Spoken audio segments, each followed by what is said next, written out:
오늘 웨비나는 썰젠, 녹내장 수술 대가들의 젠 시술에 대한 다양한 경험과 생각이라는 제목으로 준비했습니다. 한국의 젠이 지금 런칭한 지 1년 10개월 동안 여러 선생님들의 좋은 치료 경험과 결과들이 축적되어 있습니다.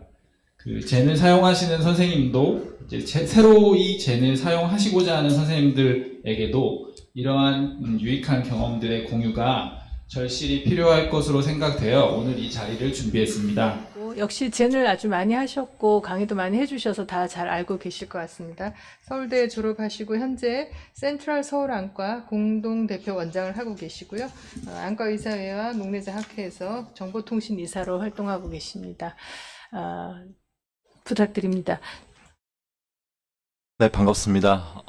오늘 사실 좀 초반부에 젠을 시작했다는 이유로 이 자리에 서게 된 것 같은데요. 하여튼 제가 존경하는 김태우 선생님, 성경림 선생님, 진짜 대가 선생님들하고 같이 이야기를 나눌 수 있게 돼서 굉장히 기쁩니다. 저도 사실은 아까 김태우 선생님 말씀하셨던 것처럼 초창기에 굉장히 시행착오를 많이 겪었던 것 같아요. 그래서 오늘 저는 이제 주로 블랩 쪽에다가 포커스를 맞춰가지고 이야기를 좀 진행해 볼까 합니다. 제 파이낸셜 디스클로저고요. 저는 사실 다 여러분들 잘 아시는 단어지만 MTMT, Maximally Tolerable Medical Treatment, 이 단어를 굉장히 싫어합니다. 왜냐하면 이런 것들이 떠오르죠. 약을 잔뜩 쓰면서 굉장히 환자들이 괴로워하는 모습, 충혈이든지 다크서클이든지 여러 가지로 괴로워하는 이런 모습들이 떠오르기 때문에 별로 좋아하는 단어가 아닙니다. 그리고 사실은 EGS 가이드라인 같은 것을 보면은 사실은 치료가 여기서 메디칼, 레이저, 서저리 이렇게 다 되어 있지만 사실은 우리가 여기서 멈추는 경향이 있어요. MTMT는 메디칼에서 그냥 가능한 버틴다라고 하는 건데 이유는 사실은 환자 상태가 레이저나 수술하기에 적합하지 않을 수도 있고 그리고 또 여러 가지 수술장이나 디바이스가 갖춰져 있지 않을 수도 있고 의사가 제대로 거기에 대해서 스킬을 갖추고 있지 않을 경우 또 새로 나온 시술이라서 임상적인 경과에 대해서 확신이 없는 경우들이 있을 수 있을 것 같습니다. 근데 사실은 MTMT는 더 이상 맞지 않다고 생각합니다. 왜 그러냐면 MTMT는 환자의 예후를 결국에는 나쁘게 할 수 있고 첫 번째로 먼저 계속 약을 쓰다 보면은 계속 만성적인 염증 때문에 테논낭이 얇아지고 수술적인 결과가 안 좋아지겠죠. 그리고 환자가 컴플라이언스 떨어지기 때문에 시야도 결국은 나빠진다고 생각을 하고 있습니다. 그래서 시대가 많이 바뀌었고 여러 가지 다양한 옵션이 있기 때문에 앞으로도 계속 MTMT의 팬으로 남겠다. 그걸 좀 생각을 좀 해보셔야 될 것 같습니다. 이게 이 환자한테 제일 좋은 옵션인지에 대해서 한번 생각을 해보는 것이 필요할 것 같습니다. 저는 요새 어디선가 보고서 많이 쓰기 시작한 단어인데 MET, Maximally Effective Treatment라는 단어가 마음에 와닿더라고요. 요것은 이제 MET라는 거는 물론 안압도 잘 떨어져야 되고 안전성에 대한 프로파일도 좋아야 되고 컴플라이언스도 좋아야 되지만 딴 것보다 환자의 그 삶의 질을 어떤 면에서 좀 도움을 줄 수 있는 그런 개념으로 생각을 하고 있고요. 우리가 항상 애드밴스 부작용 모니터를 많이 하잖아요. 메디칼한 거, 서지컬한 거 보고 있지만 환자들은 여기서 잡히지 않는 굉장히 자잘한 문제들 가지고도 많이 괴로워합니다. 이 환자는 한쪽에는 코섭이나 알파간을 쓰고 있었던 환자고 한쪽은 코섭 무보존제만 쓰고 있었던 환자인데 환자 굉장히 불편함을 호소했어요. 따가움, 충혈. 그래서 NI-BUT를 재봤더니 확연하게 많이 떨어져 있어요. 이런 자잘한 문제도 있고요. 또 이 환자 10년 동안 MTMT 하면서 잘 지내고 있지만은 굉장히 충혈이 심해서 괴로워한 그런 분들도 많이 볼 수 있을 겁니다. 그래서 우리가 그러면 오케이 좋습니다. Maximally Effective Treatment 어떻게 달성할 것인가 생각해 봐야 될 때 여러 가지 멀티 모달리티 어프로치를 생각해 봐야 될 것 같고 약이 있을 거고 그 다음에 레이저를 쓰겠죠. 그 다음에 넘어가는데 항상 서저리까지 가는 길이 너무 멀어요. 여기서 고민을 되게 많이 합니다. 항상 야 이거 환자한테 돌이킬 수 없는 조직 손상을 주는 거 아니야?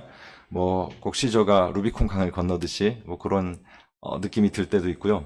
그래서 항상 미루죠. 그렇지만 최근에 많은 개선들이 이루어졌고 약물 측면에서도 여러 가지 이제 팩스트 컨비네이션이라든지 프리저버티브 프리라든지 인슐린 약을 넣는 횟수는 줄이고 부작용도 줄인 그런 약들 많이 나오죠. 아마 조만간에 또 눈안에 인젝션하는 피지도 나온다고 하고 또 기존에 또 레이저 치료 같은 경우도 작년에 라이트 스타디라는 게 나오면서 조금 재평가해야 될 부분이 생긴 것 같습니다. 라이트 스타디에 대해서 참 짧게 말씀을 드리면은 요거는 이제 약물하고 비교해서 SLT가 이제 어떤 그 유용성을 가지고 있는지 멀티센터로한 RCT 스터디인데 비교를 해봤더니 3년 이상에서 74.2%에서 안압 없이 조절이 잘 되었고 그래서 여러 가지 면에서 뭐 기존에는 이제 약을 쓰고 또 약을 쓰고 뒤쪽에 있는 치료라고 생각했었는데 그 처음에 진단받은 환자들한테 가장 그 코스트 이펙티브하게 선택할 수 있는 퍼스트 라인 치료로 고려가 되어야 될 것 같다. 이런 의견들도 나오고 있고요. 어쨌든 많은 것이 변하고 있습니다. 수술에서도 마찬가지죠. 이 기존에 갈 길이 굉장히 멀었었는데 믹스가 나오면서 이제는 돌아올 수 있는 다리 같이 좀 이렇게 어떤 간극이 좁아진 것이 아닌가 하는 생각을 합니다. 옛날 패러다임이 이랬다고 하면은 새로운 패러다임들은 뭐 젠의 등장, 뭐 그다음에 아이스텐트의 등장, 뭐 마이크로 펄스 레이저의 등장, 훨씬 더 복잡해진 것 같고 이런 패러다임 사이에서 서로 왔다 갔다 이동을 할 수 있으면은 조금 더 좋은 치료를 제공할 수 있지 않겠나 하는 생각을 하고 있습니다. 젠에 대해서 말씀을 드리겠습니다. 젠은 뭐 여러분들 다 아시고 있는 것들은 짧게 말씀을 드리겠는데 특징적인 것은 루멘이 굉장히 작아요. 여태까지 나온 어떤 눈 안에 집어넣는 디바이스보다도 구경이 작습니다. 이게 장점도 되겠지만 단점이 될 수도 있습니다. 나중에 비슷한 관련된 증례도 보여드리겠습니다. 어쨌든 조직 친화적이고 그다음에 넣었을 때 이렇게 모양이 변하죠. 이것도 장점이 될 수도 있겠지만 단점이 될 수도 있겠습니다. 작년에 그 아메리칸 글라코마 소사이티 의사들한테 오케이 당신 눈에 수술을 받겠다고 하면 어떤 거를 받겠냐라는 조사를 했는데 재밌었어요. 안압이 26 이상이라면 젠을 받겠다고 하는 사람이 제일 많았고 21에서 26이면 두 번째, 21 이하에도 세 번째. 재밌는 거는 섬유주 절제술을 받겠다고 하는 사람들은 다 뒤쪽으로 약간 뭔가 시대가 바뀌는 그런 느낌을 가지고 있습니다. 그럼 언제 젠이 가장 잘 맞을 것인가? 이거는 사실은 타자가 공을 칠 때 어떤 선구안을 가지고 있는 거랑 비슷하다고 생각을 해요. 어떤 스트라이크 존이 있을 때 자 공이 들어올 때 뭐 서저리를 절대로 하지 말아야 될 뭐 메디칼 존도 있고 레이저 존도 있겠죠. 서저리 존이 있겠지만 젠 존은 훨씬 더 좁다고 생각을 합니다. 우리가 그걸 생각할 때 세 가지 타겟 세 가지를 비교를 해서 보면은 그 안압의 관점에서 비교해 봤을 때는 뭐 아이스텐트나 마이크로퍼스 CPC 같은 건 잘 안 떨어지죠. 타겟이 그냥 하이틴이다 그러면 그냥 뭐 별 상관없다고 생각하고 그 다음에 젠이나 트랩 같은 경우는 제 생각에는 트랩이 당연히 좀 더 잘 떨어지는 부분이 있을 겁니다. 그렇지만 이거는 굉장히 스킬풀한 서전의 경우에 한해서 그렇습니다. 트랩도 잘 안 되는 분들은 하고 나서 뭐 굉장히 안 떨어지는 분도 많겠죠. 젠 같은 경우는 그런 그 베리에이션이 조금 줄어들었다고 생각이 되고요. 그 다음에 세이프티 레벨, 안전도의 레벨에 대해서도 뭐 아이스텐트 같은 경우에 뭐 그냥 별로 그렇게 위험할 것도 없지만 효과도 좀 약한 편이고 트랩 같은 경우는 잘하는 사람은 뭐 별로 위험하지 않은 수술이겠지만 뭐 굉장히 좀 익숙하지 않은 사람들은 힘든 수술이 될 수도 있겠죠. 젠 같은 경우는 그런 것들의 폭을 뭐 좀 약간 서전 간의 그 베어레빌리티를 좀 줄인 그런 장점이 있다고 생각을 합니다. 어떤 수술을 택할 것인가, 타겟 IOP, 그 다음에 어떤 거를 내가 구할 수 있는지, 그리고 내 거기 익숙한 서지컬 스킬 가지고 판단하면 될 거라고 생각을 하고요. 지금부터는 블랩에 대한 얘기를 드리겠습니다. 좋은 블랩은 무엇일까? 이것은 저희가 그 섬유주 절제술하고 나서 환자입니다. 저거는 저희가 그 카시아2라고 하는 그 스웹소스 OCT 가지고 영상을 구성한 거고요. 앞쪽에서부터 블랩이 시작되죠. 트랩 같은 경우는 앞에서부터 이너오스티온 통해서 블랩이 해서 뒤로 이렇게 시작이 됩니다. 이 모양이 좋은 모양이고 젠 같은 경우는 조금 다릅니다. 시작이 되는 게 여기서부터 시작이 되는 게 아니라 뒤쪽부터 해서 가능한 한 포스티리어 쪽으로 블랩을 만들어야 됩니다. 안 좋은 블랩은 옆으로 흘러내린 블랩, 그 다음에 시스틱한 블랩은 좋지 않습니다. 실제 환자에서도 이런 블랩은 괜찮은 모양이고 이런 블랩은 옆으로 흘러내렸죠. 이렇게 시스틱한 블랩은 굉장히 이렇게 모여있는 그 한 군데 이렇게 뭔가 모여있는 양상을 보이고 있습니다. 튜브의 위치는 1mm, 2mm, 3mm 그래서 그 스클레라 부분에 2mm 정도를 남게 하는 게 굉장히 포인트인 것 같고요. 그래도 이것도 조금 경우에 따라서 달라질 수 있을 것 같고 요거는 이제 젠을 할 때 여러 가지 방법들을 쓰는데 컨정티바를 열고 한 경우에 이제 생기는 블랩의 모양. 컨정티바를 열기 때문에 당연히 테너 밑으로 넣고 보시면은 젠이 이렇게 나가서 테너 밑으로 들어가서 블랩이 뒤쪽으로 생겨 있죠. 이런 모양이 올바른 모양인 것 같고 저는 이제 밖에서 트랜스 컨정티바로 많이 하는데 요새는 혹은 아까 그 회사에서 스탠다드로 얘기하는 앱 인터널 같은 경우에는 블랩이 이렇게 나와서 튜브가 들어와서 튜브 완전 테넌 아래쪽이 아니라 테넌 중간 정도에 이렇게 플루이드가 이렇게 컬렉션 되는 양상을 볼 수 있습니다.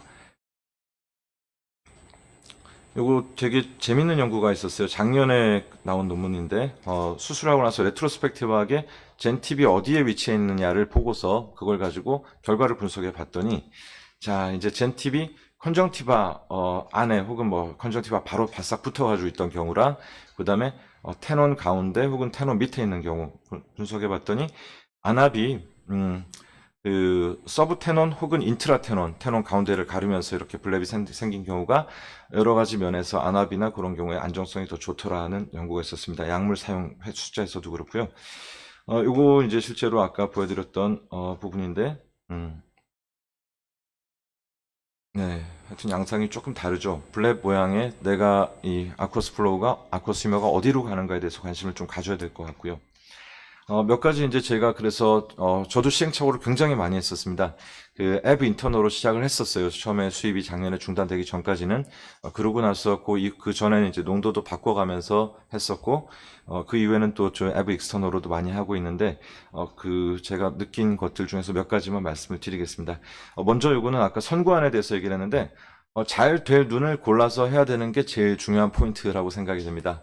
잘 될 눈은 그냥 안압이 그렇게 많이 높지 않은 베이스라인 안압이 35 정도 아래, 약을 안 쓴 상태에서 안압이 35 정도 아래의 POAG, 그 MTMT 많이 한 눈이 아니라 결막이 상당히 괜찮은 눈들을 가지고, 그 다음에 눈이 큰 사람들을 골라서 하는 게 좋을 것 같고, 나쁜 경우는 파킥 앵글 클로저 클라코마, 그러니까 카다락이 안 돼 있는 경우는 절대로 하면 안 될 것 같습니다. MVG 같이 인플라메이션 통하고 인플라메이션이 심한 경우도 그렇고요. 그 다음에 또 하나가 안 좋은 군이 굉장히 MTMT를 많이 해서 테논이 약한데 환자가 굉장히 고령인 경우, 그런 경우에 블랙 모양이 많이 안 좋게 나오는 경우 봤습니다. 그 이외에 뭐 UVI틱, 피그멘터리 이런 것들도 고려해서 보시면 좋을 것 같고요. 하여튼 그냥 막 수술을 해보고서 내린 어느 정도의 결론은, 잘 될 눈과 안 잘 될 눈은 처음부터 좀 내가 고르는 선구안에 따라서 달려 있더라. 뭐 잘 안 될 눈은 누가 어떤 방법으로 해도 이렇게 되고, 잘 될 눈은 그냥 뭐 좀 이렇게 그 어설픈 부분이 있었더라도 그냥 잘 되는 것 같아요. 그거 굉장히 중요한 부분인 것 같습니다.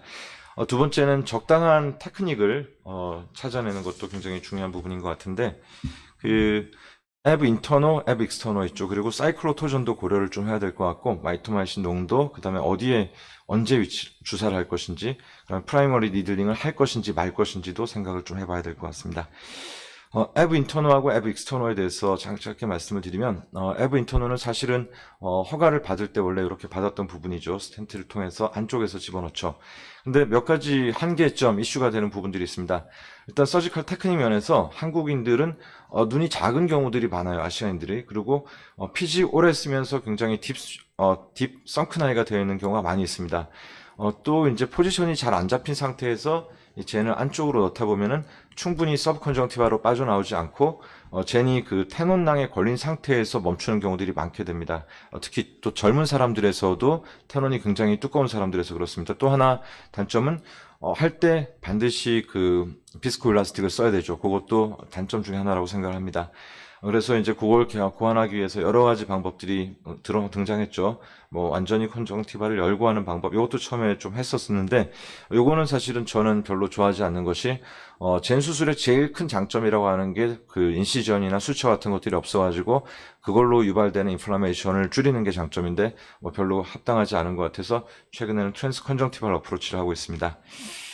어쨌든 공식적으로 허가받은 것은 어쨌든 앱 인터너 어프로치, 앞으로 뭐 개선이 좀 있을 수도 있겠지만은 제가 하는 방법을 보여드리겠습니다. 비디오를 잠깐 보시겠습니다. 네, 처음에 저는 이제 그 호리전탈 엑시스, 버티컬 엑시스를 잡고 합니다. 왜냐하면 사이클로토션이 있는 환자들이 가끔 있어요. 그 환자들도 드물지 않게 있기 때문에 저는 처음에 어디가 90도 위치인지, 그리고 림부스도 트루 림부스가 어딘지 마킹하는 게 중요하다고 생각하고, 여기서 젠이 들어갈 위치를, 젠이 빠져나올 위치, 그러니까 스클레라에 들어가는 위치, 블랩의 중심, 그리고 여기 뒤쪽에 젠을 넣을 부분, 그렇게 마킹을 대략적으로 합니다. 그리고 이제 리도카인으로 이렇게 먼저 인젝션을 하는데, 이때 리도카인만 인젝션 하는 게 아니라 안에 테넌 상태를 손으로 느껴봅니다. 그래서 보면은 굉장히 이렇게 잘 들어가는 경우도 있지만 걸려가지고 굉장히 뭔가 좀 걸리는 경우도 있거든요. 그럴 때는 이제 비스코 다이섹션을 좀 합니다. 요거는 비스코 다이섹션은 비스코트를 씁니다. 비스코트를 써서 이렇게 딱딱 그 걸리는 부분들을 좀 끊어주고, 처음에 저는 블랩 쉐이핑 하는 게 굉장히 중요하다고 생각해요. 마이토마이신을 처음부터 인젝션 하면은 이게 옆으로 흘러내리기도 하고 그래요. 그래서 이렇게 넣고, 그 다음에 비스코트를 움직여 가면서 안에 있는 테너 어태치를 끊어주고, 그 다음에 이제 트랙션 수철을 걸고요. 그 다음에 이제 좀 잘 보이도록 밀어넣고, 그 다음에 슬라이더의 하프 부분을 마크를 해요. 하프, 그 다음에 이제 3단계로 나눠가지고 마크를 해서, 옆에서 이제 그 제가 손을 못 볼 때가 많기 때문에 옆에 어시스트한테 중간 정도 가면 얘기를 해달라고 합니다. 그리고 여기서 이제 아까 마킹했던 포인트 정도에서 집어넣고, 네, 팁 들어왔죠. 그 다음에 팁은 요게 절반 정도, 하프까지 오면 그 다음부터는 밀려 들어가거든요. 그 하프 들어온 뒤로는 리트랙터를 빼야 돼요. 빼면서 살살 밀어 넣으면서 빼야 되고요. 그때 만약에 계속 인터널 하는 스타일로 쫙 밀어 넣으면 챔버로 들어가 버리게 됩니다. 그러고 나서 이렇게 보고, 반드시 젠 들어간 부분은 코터리를 합니다. 코터리를 해야지 리키지가 생기지 않습니다.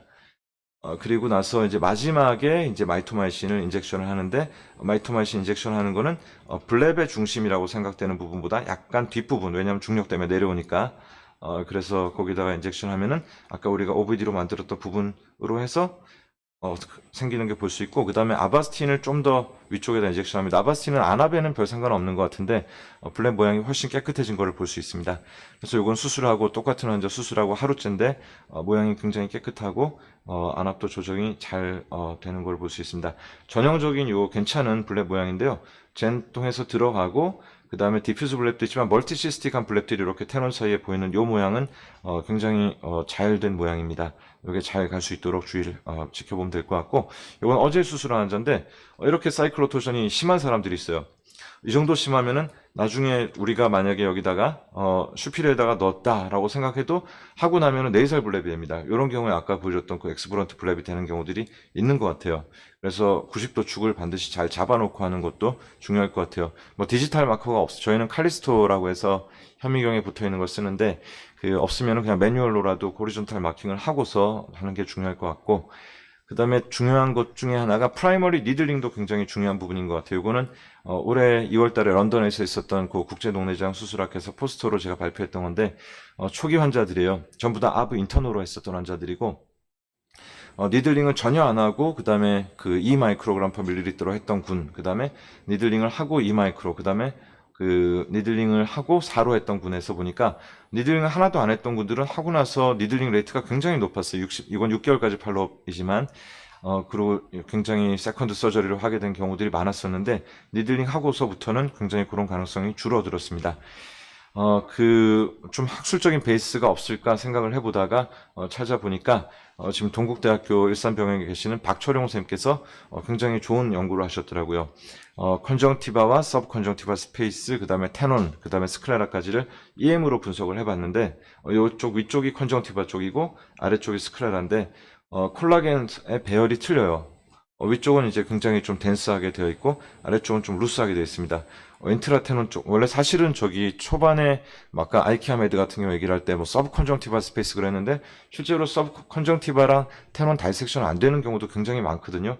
그런 경우에 거기다가 인젝션 하려고 하다 보면은 굉장히 시스틱한 블랩을 만드는 경우도 있는 것 같고, 그래서 저는 이제 그 프라이머리 니들링 할 때도 타겟이 조금 이제 딱 붙어 있는 부분이 아니라 약간 그 인트라테논 쪽으로 레이어를 풀어준다라고 생각하고 하고 있습니다. 요거 이제 같은 논문에서 나온 건데, 요거를 가지고 콜라겐 일라스틴 가지고 배치되어 있는 걸 봤더니, 요게 위쪽입니다. 빨간 것은 일라스틴이고, 그 다음에 콜라겐은 이제 전체적으로 초록색으로 되어 있는데, 일라스틴이 컨정티바 쪽에 이렇게 쫙 붙어 있어요. 요 그림 보면서 어떤 생각이 들었냐면은, 서커스 캠프를 생각해 봤는데, 요 바닥 쪽이 그냥 공막이라고 생각하고, 이 위쪽에 천막이 그냥 컨정티바라고 생각하면은, 테논이 굉장히 띡한 경우는, 그 밑에 있는 기둥들이 촘촘한 거죠. 촘촘하고, 요 위에 있는 그 일라스틴 파이버들도 이렇게 쫙 있는 눈이라서, 뭐 좀 이게 무너지더라도 텐트가 이렇게 자빠질 염려가 별로 없을 거예요. 근데, 굉장히 띵한 테논 같은 경우는 이렇기 때문에 그냥 그 밑에 테논 그냥 바로 스클라라 위에 컨저티바가 내려앉으면 들러붙는다고 생각을 합니다. 그래서 이런 것들도 좀 참고해 볼 만하고, 그래서 좀 띡한 경우에 좀 저는 이제 비스코 다이섹션을 좀 거칠게 하는데, 아까 많이 하는데 아까하고 좀 다르죠. 이게 시스틱하게 생깁니다. 리도카인을 인젝션 했는데 그냥 시스틱하게 여기 딱 보여요. 아, 이거 뭐가 있구나. 그래서 비스코트를 넣어서 다시 이제 인젝션을 해봐도, 네, 인젝션을 합니다. 비스코트도 역시 비슷하게 이렇게 시스틱하게 생깁니다. 요러면은 이제 저는 이제 요거는 이제 좀 미리 좀 프라이머리 니들링을 하지 않으면 나중에 끝나고 나서 니들링을 진짜 뭐 10번 20번 하게 될 수 있는 케이스구나 생각하고, 프라이머리 니들링을 이제 어태치먼트 있는 부분 이렇게 끊어주고, 그 다음에 하면서 비스코트도 조금씩 이제 넣어가서 좀 이렇게 약간 비거러스한 프라이머리 니들링을 하고, 그 다음에 니들링 한 후에도 이제 남아있는 비스코트를 좀 아까 보여드렸던 것처럼 움직여가면서, 그게 이제 테논 파이버들을 조금 이제 좀 정리를 할 수 있게 해주는 거죠. 그런 식으로 니들링을 하고서 그 이후에 젠을 하고 있습니다. 그리고 아마 처음에 이제 젠을 할 때 가끔 겪는 문제 중에 하나가 빠지는 경우예요. 젠이 챔버 쪽으로 빠지는 경우들이 있는데, 그때 그거를 막기 위해서 제가 이제 하고 있는 테크닉 두 가지는, 첫 번째로 이거 너무 이게 공막하 파트가 짧으면 안 돼요. 너무 림부스 근처에서 쫙 들어가면 짧기 때문에 앞뒤로 왔다 갔다 많이 하기 때문에 이게 조금은 좀 뒤쪽에서 들어가서, 그 다음에 두 번째는 들어갈 때도 인터널로 할 때는 그렇게 하기 좀 어렵지만은 익스터널로 할 때는 약간 들어간 다음에 투 스텝으로 꺾는 거죠. 우리 투 플레인으로 카다락 서저리 할 때 운드 만드는 것처럼 그렇게 하면은 조금 나은 것 같습니다. 그 다음 중요한 것은 이제 수술 후 관리인데, 스테로이드 잘 쓰는 거 굉장히 중요하고, 안압도 중요한데, 세극 등으로 본 블럼 메폴로지, 그 다음에, OCT를 가지고 좀 약간 성능이 좋은 면을 볼 수 있는 OCT를 가지고 보는 거 중요할 것 같고, 생각보다 루멘이 작기 때문에 막히는 경우가 많기 때문에, 니들링에 대한 준비는 잘 하고 있어야 될 것 같고, 특히 3달 되게 중요하게 생각을 하고 있습니다.